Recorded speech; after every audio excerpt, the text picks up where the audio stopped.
ప్రతి ఒక్కరు photos video తీసుకోండి, అది గ్రూపుల్లో హైలైట్ చేసుకోండి. అందరూ కనిపించాలి, అక్కడ కనిపించాలి. దయచేసి గమనించండి. అందరికి జేబీమండి.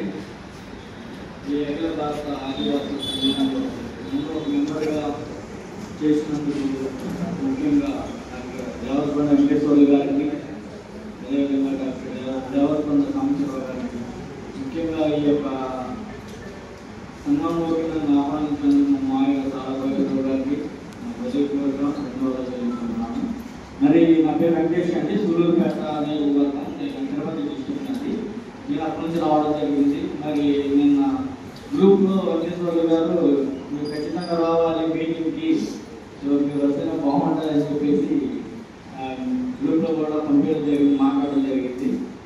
మరి ఈరోజు మనం ఆదివాసుల దినోత్సవం జరుపుకుంటున్నామంటే మనకి ఎంతో గర్వంగా ఉంది. గర్వపడాల్సిన ఇది కూడా ఉంది మనకి. ఎందుకంటే మనము యాక్చువల్గా చెప్పాలంటే స్టార్టింగ్ నుంచి ఎవరు అన్ని కులాల నుంచి వచ్చిన వారు కాదు.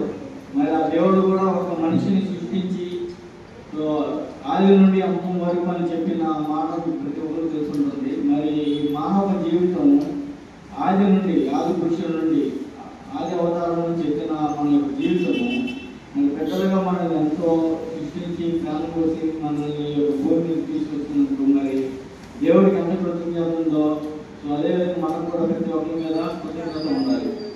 సో ఇక్కడ చూస్తే ఇప్పుడున్న ప్రభుత్వం ప్రతి ఒక్కరు బాగా చదువుకోవాలని చెప్పేసి మనం అనుకుంటాం. ఎందుకంటే మన ఆదివాసీ పిల్లలు కూడా అంత వెనకబడిపోయారంటే అక్కడ ఉన్న రిజర్వేషన్ 6% పడిపోయింది. ఇక్కడ లెక్కేసి చూస్తుంటే 1 or 2%కే ఉంది.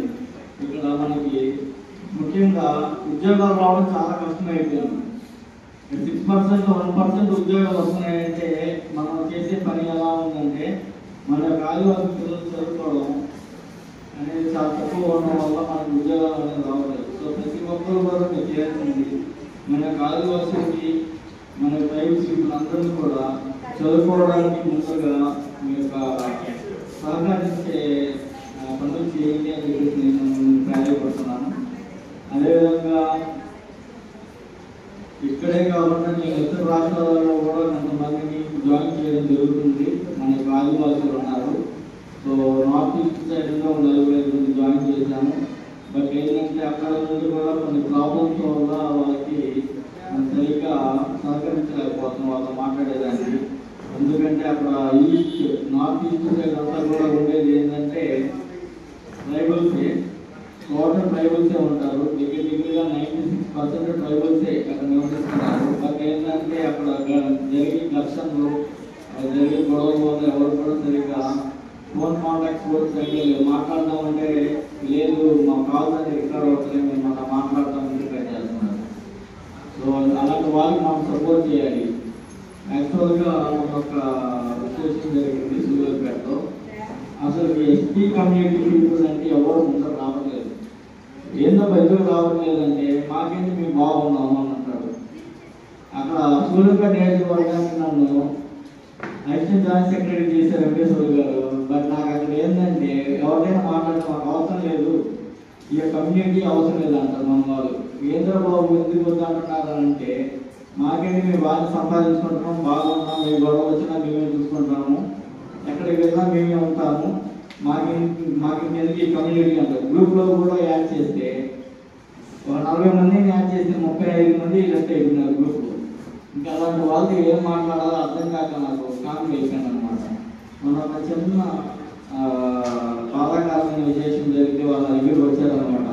బ్రదర్ పలానా పర్సన్కి ఈ విధంగా బాధగా ఉంది, మనం పోలీస్ స్టేషన్ దాకా వెళ్ళాలి, సో అక్కడికి వెళ్ళి మన యొక్క సంఘం గురించి తెలపాలి అని అన్నారు. మరి ఎందుకు మీరంతా గ్రూప్ నుంచి లెఫ్ట్ అయిపోయారు, నేను అనేది ఉంటుంటే ఈరోజు మనం వెళ్ళి ప్రతి ఒక్కరితో మాట్లాడి ఉండేవాళ్ళం కదా, మన సమస్యను పరిష్కరించుకునేవాళ్ళం కదా అని చెప్పేసి చెప్పాను. సో అప్పటి నుంచి కొంచెం కమ్యూనిటీలోకి రావడం జరుగుతుంది. మేము కూడా మా యొక్క సహకారాలతో ప్రయత్నిస్తున్నాము. రేపు డైలీ ఆవిష్కరణ అనేది ఆల్రెడీ 6-8 months అయిపోయింది. ఎస్ఐ గారితోనూ ఎమ్మెల్యే వాళ్ళతో మాట్లాడాము. డైలీ ఇచ్చి వాళ్ళ దగ్గర మంచి పేరు పొందాలి, మన యొక్క సంఘానికి సపోర్ట్ చేయమని చెప్పేసి వాళ్ళని పక్క మీద వేడుకున్నాను. వాళ్ళు చేస్తామన్నారు. సో ఈ మీటింగ్కి నేను దేవరకొండ వెంకటేశ్వర గారితో మాట్లాడి డెసిషన్ అనేది తీసుకుంటాను.